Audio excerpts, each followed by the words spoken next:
Hello, friends. Welcome to Friday. Today we're going to start with chapter 10 of Nuts to You.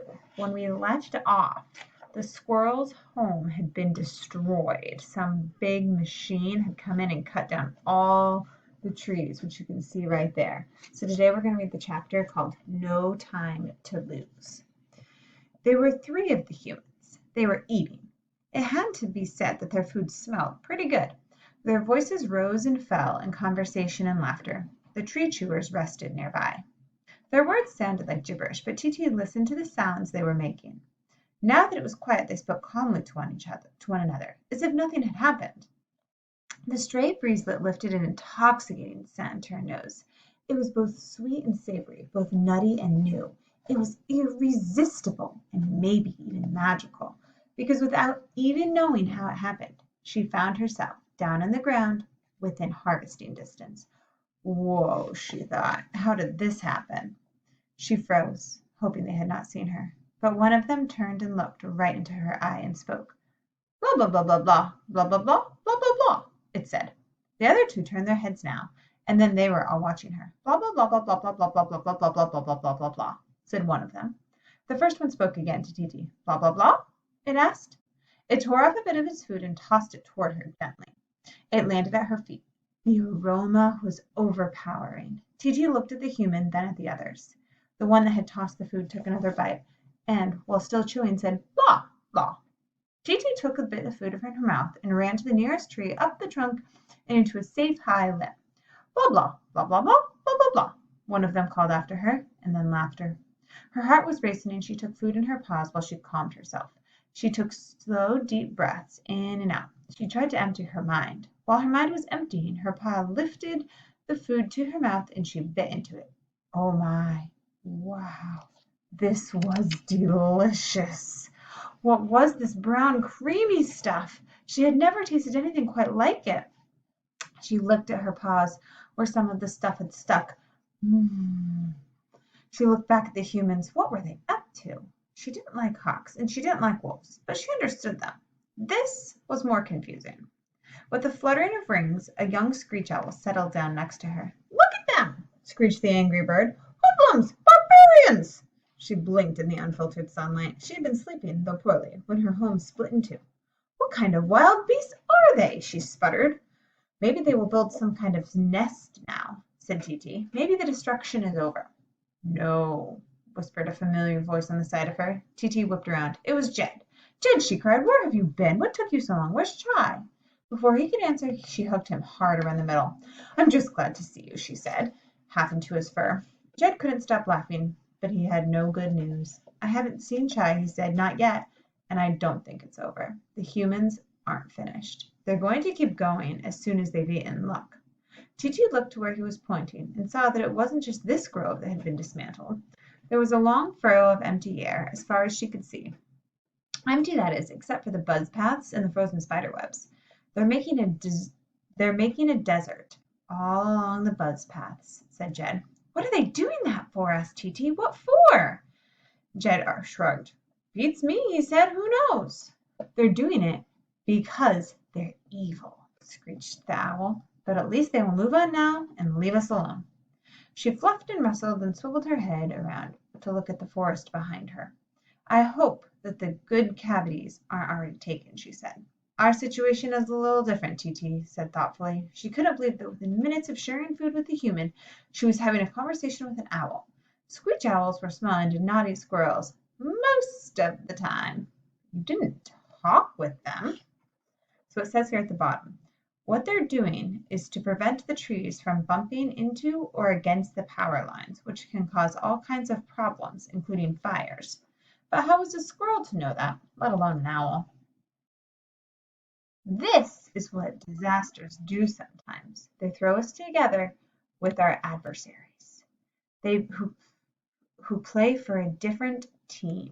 In a short time, a common enemy dissolves our differences and makes us realize what we share until someone gets hungry. Titi thought about what Jed said, a desert all along the buzz paths. If that was true, then their own home was in peril. We're from further up on the buzz path, she said. Our families. Her voice broke and she hid her face in her paws. She had been brave so far, but saying those words out loud opened a floodgate inside of her. How blithely she had left them all behind. But she had never planned to leave them forever. What would happen now? Her shoulders shook. Judd looked at her in surprise. He hadn't made the connection yet between the buzz pass and the unexpected appearance of his friends. Wait, he said. You mean these are the same buzz paths? This is how you guys found me? Titi nodded, her face still buried. I had climbed to the treetop, she said. I watched you fall from the hawk. I counted the objects. Well, of course, thought Jed. Everything had happened so fast. Events had tumbled over him, helter-skelter. He hadn't had time to make any sense of them, but now he could see it. Of course, it was the buzz paths. How else could Chai and Titi have ever found him? Titi was weeping quietly. Jed took her paw and squeezed it. Okay, he said, don't cry. Why not? Asked Titi in a quavering voice. It was a good question. Jed didn't have an answer, except maybe, because if you keep crying, I might cry too. Instead, he said gently, how many objects were there? How far did you come? He asked because he wanted to know, but also because sometimes getting someone who is upset to think about numbers can help them feel calm. 3, said Titi, 3 objects. She began to sob harder. The calming by numbers wasn't working yet. The screech owl turned her head sideways to observe them. There's no use in blubbering, she said. Get on with it. Find a hole, look for food. She fluttered to the next limb. It is what it is, they heard her say. Then another rustle of wings, and more distantly. Move on. Get a grip. Deal with it. Titi's sobs were subsided, but she was also distressed. You move on, she muttered. Stupid owl. Oh, sorry. I guess that's redundant. So much for interspecies harmony. Think of it this way, Titi, said Jed. It's really lucky that we're here now, that we saw all of this, because now we can go home and warn everyone. But we have to go now. There's no time to lose. This had just popped into his head, and he only said it for something to say. But it was also a sensible idea, and it shone like a ray of light that finds its way into a dark cave. The light showed Titi a path out of her despair, because she was a creature of action. She wiped at her eyes with the back of her paws. She squared her shoulders. Okay, she said. What about Chai, though? We have to find him. She turned around and scanned the trees. Right, said Jed. Absolutely. We have to find Chai. He didn't know how on earth he could do it, but maybe the answer to that would pop into his head, too. Chapter 11. Where was Chai? When the rocket came crashing and thrashing through the trees, Chai did not lose his head. He ran a little way, sure, but then he turned to see exactly what it was. He was baffled by what he saw, and he retreated step by step. Reaching behind him with one paw at a time, he shifted his weight steadily backward as he watched. They were humans, but what were they doing? The humans he had seen before walked underneath the trees, on the earth. They had picnics. Sometimes they left tasty scraps behind. There were also humans who could knock the life out of an animal just by pointing at it with a stick. You had to watch out for them. Chai glanced over his shoulder to see if his way was clear. Then he looked again toward the humans. They were up in the trees. An incredible noise came from what they had in their hands, but it wasn't the death sticks. It was something different. Chai peered closely. One of them had come quite near. He readied himself to cut and run, but he couldn't help trying to figure out what the thing was. Part of it was extremely silvery, like the surface of a pond. He sniffed, and the acrid odor wrinkled his nose. He took a step back, then another. Chai watched the object enter a solid bow, the way a duck's foot enters water. But while the water heels back up and is the same as before, the bow fell heavily onto the ground. Thunk! Looking down, Chai saw that the bow was not alone down there. A few others had already fallen. The sound was shrill and angry. There were 3 shouting humans and 3 harshly whining objects. All the noises bounced back and forth. It was hard to tell which sounds were coming from where.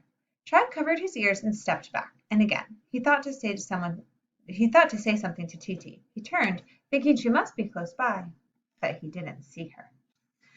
And then he was aware of a shadow, a cloud passing over the sun. When he looked up, he saw that the shadow was not from a cloud, but a dark shape, a chunk of bow falling toward him. Chai stepped and fell freely through the air. He did not fall far, but it was a panic jump. His form was bad, and he did not spot his landing. His belly flopped hard onto another limb. The wind was knocked out of him. Before he could ever recover, the dark chunk hit the same limb where he dangled, momentarily limp, and sent him bouncing off on another flight. Too bad, he thought, that I'm not a flying squirrel. He stretched his arms out just in case. Maybe he had never tried. Maybe his ancestors he didn't know about. When he sensed it wasn't working, which was right away, Ted looked down in the direction that he was following. Just the ground and not that far. Okay, he thought. I can handle that. He brought his paws under him for the landing. He was about to hit the ground when he saw and smelled what was ahead for a slimy, dark mess. Nuts, he said out loud. Fresh owl barf from a sick owl, which is a squirrel curse phrase.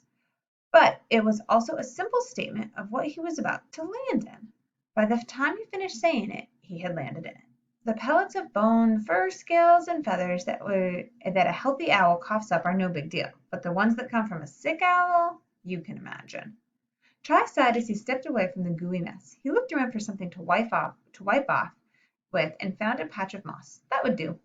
That would do nicely. He rubbed the slime from his fur and he thought, could have been worse. Could have been.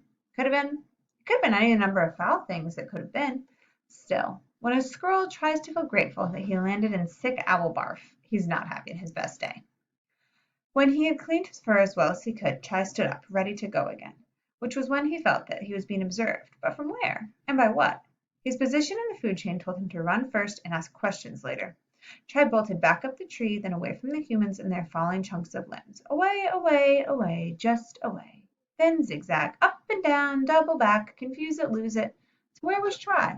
I wish I could tell you. He didn't know himself. And we will find out where he is tomorrow.